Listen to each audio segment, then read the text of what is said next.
The newsroom, where untold story is revealed. Abasajja baba asoma butujju kati musajja tasobola butaba mutujju ane kumaseera omulaba magulu nyondo ne baganda bange tujje ku nnimi zaffe okuvuma kabaka wa Buganda nebo beerabidde nti naffe nabbi ebizibu byafuna tubimanyi kuba naye si yali omutuufu ennyo yayagala ne ku mwana ow'emyaka omwenda ekyo kyali kyabuntu abamu batandise okuvuma nabbi olw'abantu abamu abakwata emizindalo gino nga basonga mu kabaka n'okumujerega n'okumuvuma Sabasajja gwakulira abasajja kiri awo kimemmene ku nakyo oba nakyo bakizaala mu nnyina atala abasajja be bazaala mu baana baabwe oyo musajja tayinza buteebaka ku mwana we nze nga tankulirangako nimu lwaki mupointinga muntu abaseeko oyo nanoonyeza n'embizi gy'asinga amagezi ate nange yambuze natuuka okwogera ebigambo linaleeta n'ekifaananyi kya kabaka ng'oli wamusongamu olugalo agenda mu maaso n'okubeera nga otalaba ku mukutu ogwa Beyond the Newsroom njagala okubeera nga nkwebaza n'okutegeeza nti kyokola kya muwendo mungi nnyo ate okubeera nga weekumirako buli kadde eyo gy'obeera gy'owangaalira nzedde naye okubeera nga nkutuusaako ensonga ez'enjawulo ku mukutu guno musajja mukulu amanyikiddwa nga Sheikh Suleiman yavuddeyo n'agenda mu maaso n'okubeera nga avoola kabaka kaakati nno Obuganda ne bumwanukula kwoteeka n'Abayisiraamu ageze maaso n'okubeera nga ayimirizibwa obutaddamu genda maaso n'okubeera nga asomesa ddiini ya Buyisiraamu newankubadde okubeera nga abuulirira abantu bonna ku kikwatagana ne ku ddiini y'Obuyisiraamu ng'ensonga yakubeera nga avoola kabaka ebwe yavuddeyo n'akola akatambi ng'agamba nti nno magulu nyondo byebiki bitegeeza ki ye otuleeta ennyondo ne tumukuba kwaga amagulu tagawuliramu ebyo bya kisiru biki nayogera ebintu bingi abantu abawerako bagenze maaso n'okubeera nga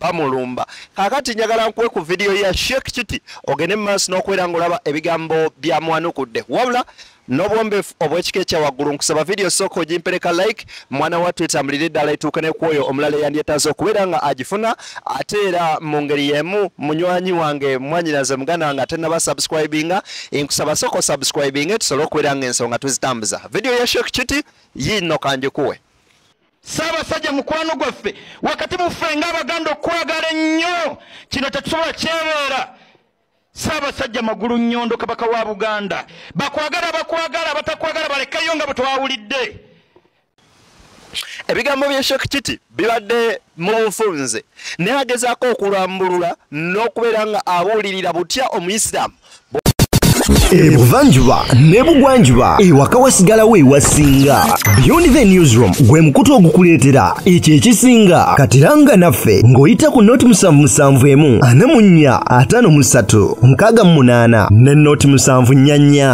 26 45 na bino bikulu tetulanga bafere tetulanga basawo ba kinnansi n'abagwa mu koowe eryo mwebale kutuwagira. Thank you.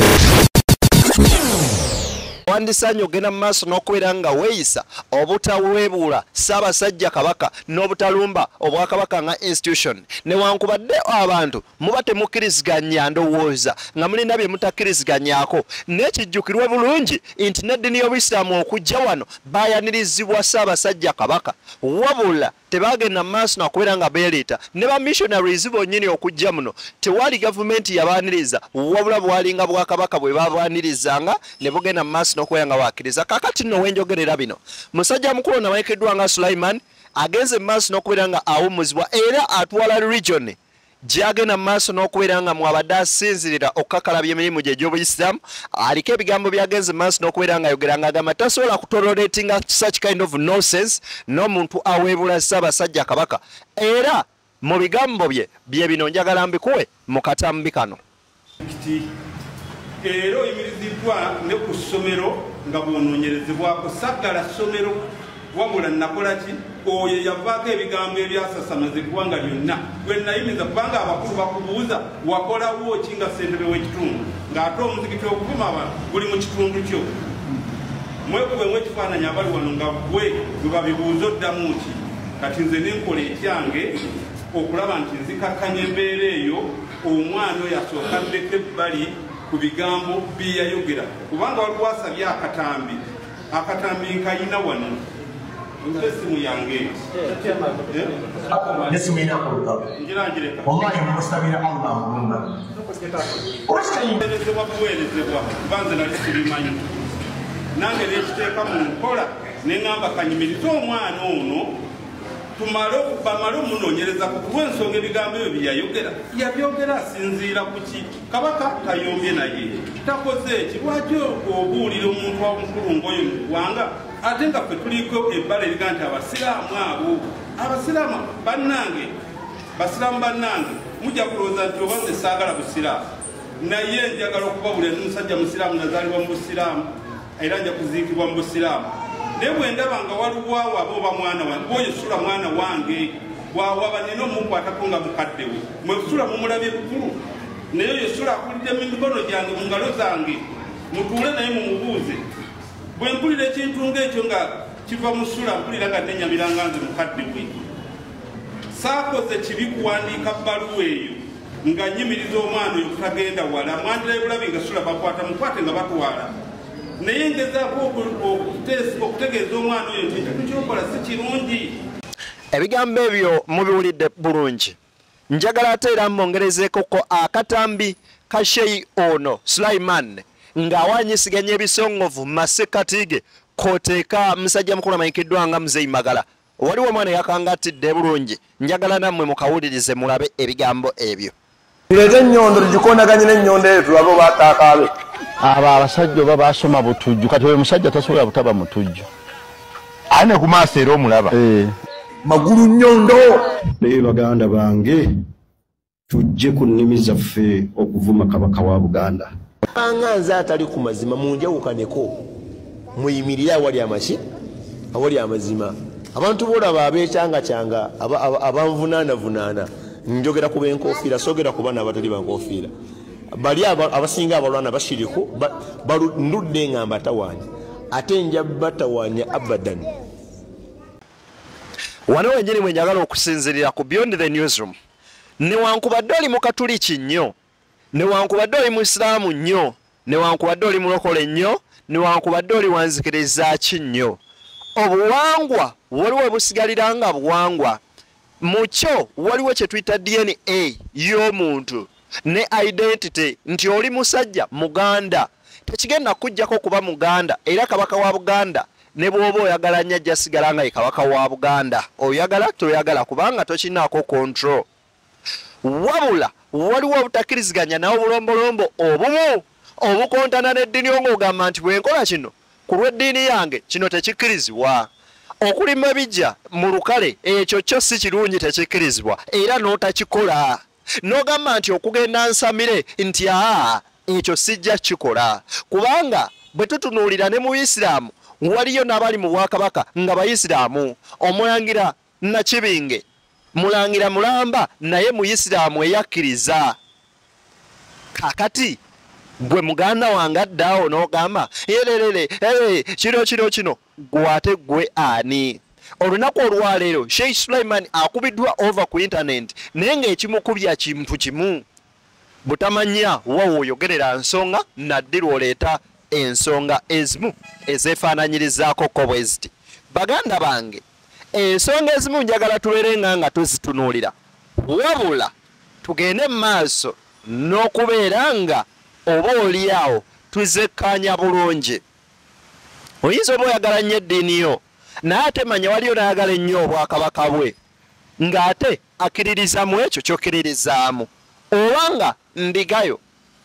Kye kimu ne ku bannabyabufuzi nti osobola oba ng'okkiririza nnyo mu kibiina ky'ebyobufuzi naye ng'ate oli gw'ovumirira waliwo ate gwe gw'okulembera omukulembeze we ng'ate ye kyayagala.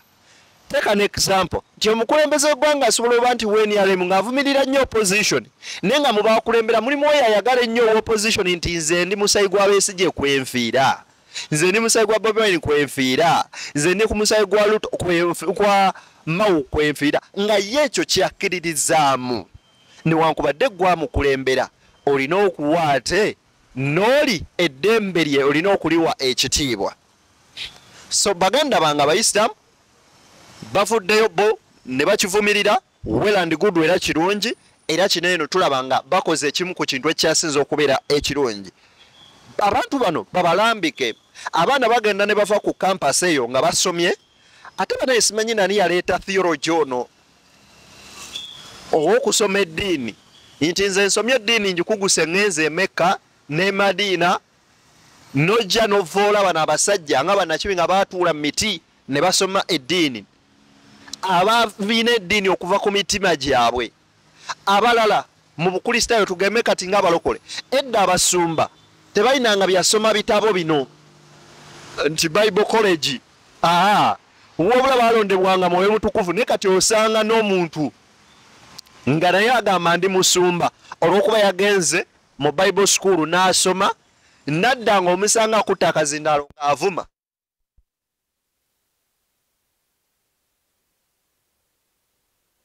Ganya ku byabufuzi nga ajja kuvuma abawemule abate 25 akwate spiritual father oba taata w'omwoyo eyamukuza mu ddiini, imagine amuvumire emyaka emirungi ng'egi. Kaakati ebyo tulagawa tukolerera genda mu ggulu, okolerera genda mu jjana, oba mukolerera kugenda mu geyeena. Ako nno nkakulekedde nga kalowoozo wa gy'olaga ewatuufu. Banywanyi munzikirize mmasiibulire wano ate ku Beyond the Newsroom tusinkane nga Mungu asiimye, mbagaliza ebyo bye munjagaliza, ate tujja beera nga tuddamu abankuumire oyo Guluddene nze Deni, ate okubeera nga matuusaako ensonga bwe zityo mbeerawo okubeera nga nkuwaate ekyo ekisinga.